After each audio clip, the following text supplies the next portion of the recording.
Vamos falar agora sobre direito do consumidor. Daqui a pouquinho a gente bate um papo com a doutora Anis Kifuri para saber quais são os cuidados que você deve ter na hora de contratar um serviço. Pode rodar o VT. Uma pequena reforma ou a organização da festa dos sonhos. São trabalhos e eventos que normalmente são feitos por prestadores de serviços. Segundo o levantamento do Sindicato das Empresas de Prestação de Serviços Terceirizáveis e do Trabalho Temporário do Estado de São Paulo, em 2011, o Brasil tinha mais de 8 milhões de trabalhadores terceirizados. No caso dos profissionais de reforma e construção, a relação é mais próxima, o que pode levar a uma certa confusão na hora de acertar os detalhes do serviço. Já no caso de festas e assistência técnica, tudo é definido com a empresa, o que também não impede que os problemas surjam. E você, sabe quais os cuidados que se deve ter na hora de contratar esses profissionais e serviços? É sobre esse assunto que vamos falar agora no Revista da Cidade. Para falar sobre esse assunto, o doutor Anis Kifuri está com a gente. Tudo bom, querido? Bem-vindo. Tudo bom, Regiane? Mais uma vez ao Revista, Revista, agradeço. viu? Um prazer estar com você aqui. Esse assunto é uma dor de cabeça para muita gente. Mas eu queria saber se é uma dor de cabeça que poderia ter sido evitada se a pessoa tivesse tomado alguns cuidados. Primeira pergunta: todo prestador de serviço, independente do tipo de serviço que ele vai prestar, a gente precisa assinar um contrato com essa pessoa? É importante assinar o contrato, você não é obrigado. Mas a garantia que você tem do que você combinou está no contrato. E o grande problema, Regiane, aqui eu quero já cumprimentar o telespectador e dar uma dica. Porque as pessoas, quando vão contratar, fica naquela coisa, conversa por telefone, manda um WhatsApp e fica o dito pelo não dito e acha que está contratado o serviço. A primeira dica, faz um contrato. Aí o pessoal vai lá, pega um contrato e escreve de qualquer jeito. Tá. Coloque no contrato tudo aquilo que foi combinado. O que foi combinado não é caro, né? O combinado não é caro. Então, o que fazer?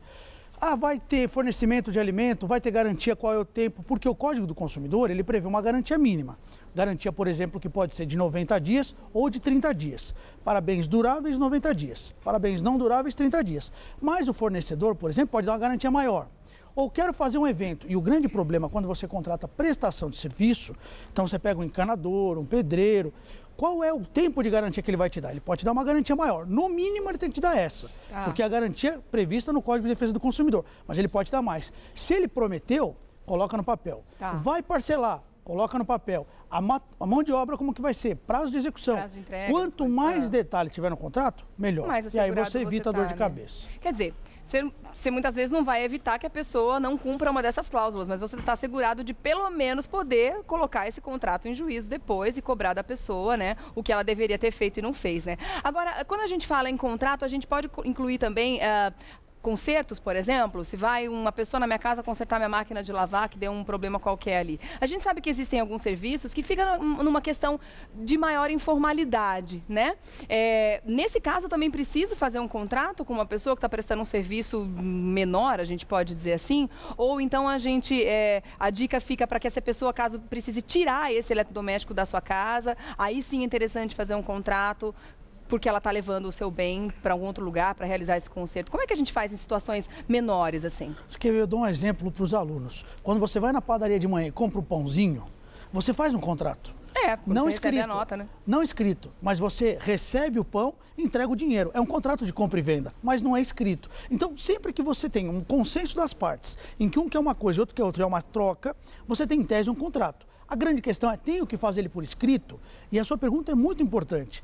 Sempre que tiver algum risco, que existe alguma possibilidade de não ser prestado adequadamente, quanto mais garantias eu tiver, melhor. Então, coloque no papel, deixe claro todas as regras.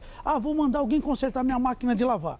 A peça vai ser nova? Por exemplo, o Código do Consumidor estabelece que no orçamento, se não houver disposição em contrária, todas as peças que ele trocar, presume-se que serão originais. Então, não vai colocar a peça original, tem que constar no contrato. E isso muda a expectativa que você tem. E principalmente quando você está falando, às vezes, de festa, de evento. Às vezes você vai fazer a festa do filho, a festa de casamento. Não dá para repetir. Porque se a máquina não for bem consertada, você vai ter um prejuízo, mas você leva para um segundo técnico. Agora, você fez a festa de casamento. É uma única oportunidade. Teve caso do sujeito fazer a festa de casamento e a pessoa da filmagem não foi. Então você perde aquele momento. Então, além de fazer o contrato, Regiane, te dá uma garantia de que aquilo que foi combinado vai ser cumprido e se não for cumprido, você vai à justiça. Mas mais do que isso, é importante também olhar a referência da empresa. Ver se a empresa não tem reclamação, ver se a empresa tem solidez no mercado. Tudo isso é muito importante. Por quê? É melhor prevenir do que remediar. O contrato, ele vai evitar que ele disse que não disse. Ah, ele falou, ele não disse, não estava combinado. Então, coloque no contrato tudo de maneira muito clara, pesquise a solidez da empresa e veja se tem reclamação. Prevenindo. Referência é muito importante sempre, isso, sem dúvida nenhuma. Tá bom. Tem perguntas do pessoal das ruas para você. Vamos lá? O Igor tem a primeira pergunta. Vamos ver. Oi, meu nome é Igor. Quais são os direitos do consumidor no caso de má prestação de serviço? Então, vamos lá. O Igor fez uma pergunta muito boa. Prestação de serviços é um bem intangível, né? Quando você pega a mercadoria, você vê ela fisicamente. Serviço pode ser uma festa, pode ser um reparo, pode ser um serviço de buffet.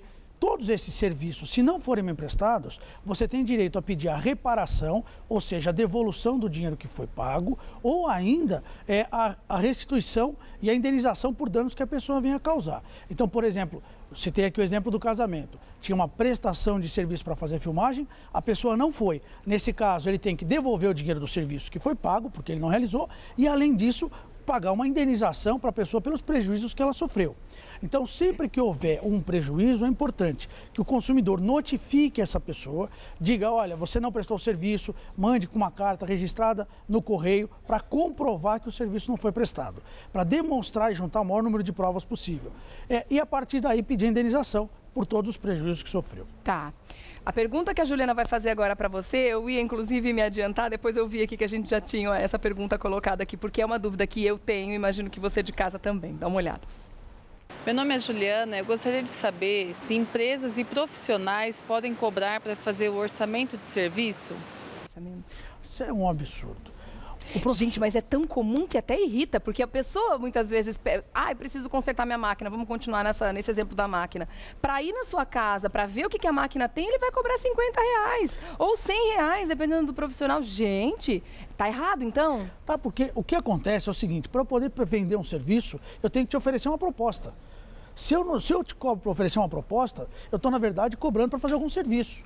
Então, quando for um serviço que exija, de fato, uma necessidade de uma avaliação profunda, aí sim você tem a possibilidade de cobrar pelo orçamento, porque aí você está fazendo um outro serviço. Agora, simplesmente para dar um orçamento daquilo que você vai fazer, a cobrança de um valor, me parece abusiva. Por quê? E qual é o limite para cobrar isso? Mas existe alguma cláusula na lei do consumidor que diz que isso é abusivo? Não prevê especificamente. Isso que é duro, né? Essa é a grande discussão. Agora, quando você paga por um serviço prestado. Claro. E o que o Código do Consumidor diz... Não pela possibilidade do serviço, né? Exato. E o que o Código do Consumidor diz é que todo consumidor tem direito a receber um orçamento com a descrição do serviço que será prestado. E isso é uma proposta. Então, quando eu digo, vou fazer o serviço A, B e C, eu te mando uma proposta, essa proposta acaba obrigando a empresa que prestou o serviço. Tá. Então, se alguém te falar assim, olha, vou te fazer o serviço tal, portanto, ele é obrigado a entregar aquele serviço por aquele valor. Tá. Porque a proposta obriga ele. Vamos ver com a pergunta do Júlio. Meu nome é Júlio Andrade. Eu gostaria de saber se, ao se contratar um buffet, o consumidor é obrigado assim, a utilizar os profissionais de fotos e decorações indicados por ele?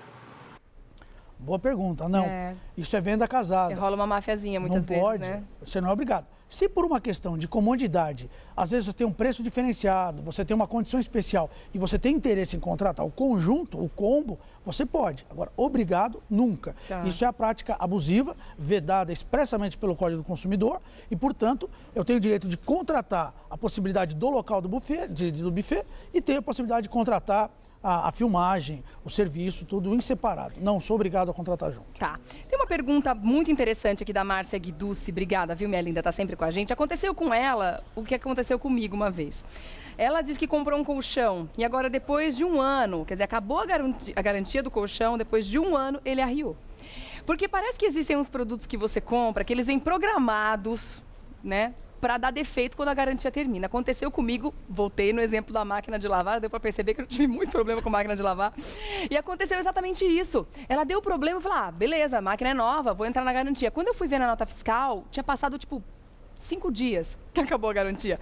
E não teve choro nem vela. Acabou a garantia, acabou. O que as pessoas podem fazer nesse caso? Existe algum direito do consumidor previsto para esses casos de quebra, de defeito, tão próximo do final da data de garantia? Existe uma coisa que é um palavrão, chama vício redibitório. O que é isso? Redibitório. É um vício oculto. Tá. Então, aqueles vícios que são facilmente percebidos, tem um risco, está quebrado, não funciona, a garantia é aquela que vale no Código do Consumidor, 90 dias ou 30 dias, ou a garantia que o fornecedor der. Agora, se, por exemplo, a máquina tiver algum vício oculto, que você não conseguiu perceber, uma peça que estava quebrada lá dentro, que já veio com um mau funcionamento de fábrica, mas que não era fácil de perceber, que você só percebeu depois, esse prazo de garantia só começa a contar a partir do momento que você descobre esse vício oculto. Então, muitas vezes... Como é que a gente faz para provar o tal do vício oculto? Aí... Por exemplo, no caso da Márcia, né? De repente, eles, sabidamente, pela fábrica, aquela espuma, aquele molejo, aquela mola, não sei qual que é o sistema do colchão dela, ele dura mais ou menos isso mesmo. Depois de um ano, ele vai dar pau. Então, eles colocam 1 ano de garantia para, a partir daquilo, o consumidor se estrepa, entendeu? Aí você tem quando um produto é desenvolvido na fábrica, você faz teste para ter uma noção de durabilidade. Tá. Até porque ele tem que passar pelo Inmetro e tudo mais. Então você tem direito a pedir todos esses laudos. A gente pode pedir isso. Sim, é um Olha direito que dica do boa, consumidor. Márcia. Os laudos que foram testados, porque o produto ele é testado. E dependendo, por exemplo, do tipo de mola, da qualidade do produto, eu sei que ele vai durar mais ou ele vai durar menos. E isso tudo é desenhado no projeto. E isso tem que ser levado a teste pelo Inmetro. Então, o direito que o consumidor tem é ver se realmente ele passou por aquelas condições. Vou te dar um exemplo do vício oculto.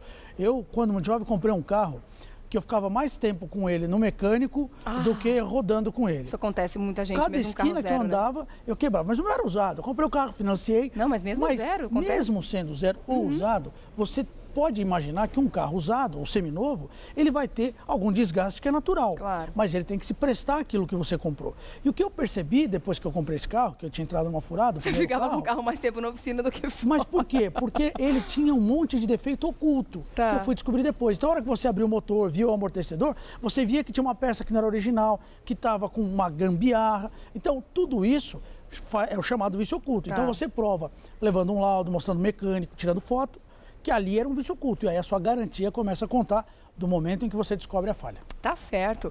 Bom, deu para perceber o seguinte, nós consumidores temos muitos direitos. Eu sei que às vezes dá um pouco de preguiça de correr atrás deles, porque pode ser que demore você ser, né, ressarcido daquele prejuízo e tudo mais, mas a gente não pode deixar barato, porque quanto mais a gente reclama, mais as empresas vão se moldar à necessidade de fazer a coisa direito. Isso é fato. Sem dúvida nenhuma. Se a gente vai deixando, justamente por essa preguiça, as empresas, a gente vai oferecer qualquer coisa mesmo, que o consumidor é bobo, ele vai ficar quieto, ele não vai falar nada, então a gente vai vender aquela porcaria, vai vender caro, que daqui a pouco vai dar problema e ninguém vai reclamar. Então, quanto mais a gente fizer valer nossos direitos, mais vai funcionar, não é, Isso doutor? é cidadania. E eu quero aqui cumprimentar você, toda a equipe do Revista da Cidade, da Gazeta, porque esse trabalho é de utilidade pública. É verdade. E vocês estão conscientizando a população para que a gente possa ter cada vez mais consumidor consciente. Obrigada, viu, doutor, pela presença mais uma vez. Doutora Anísque Fúria, advogada especialista em direito do consumidor. Você pode chamar nas redes sociais também, né? Facebook, Instagram, tá por Prazer lá. grande. Obrigada, querido. Até.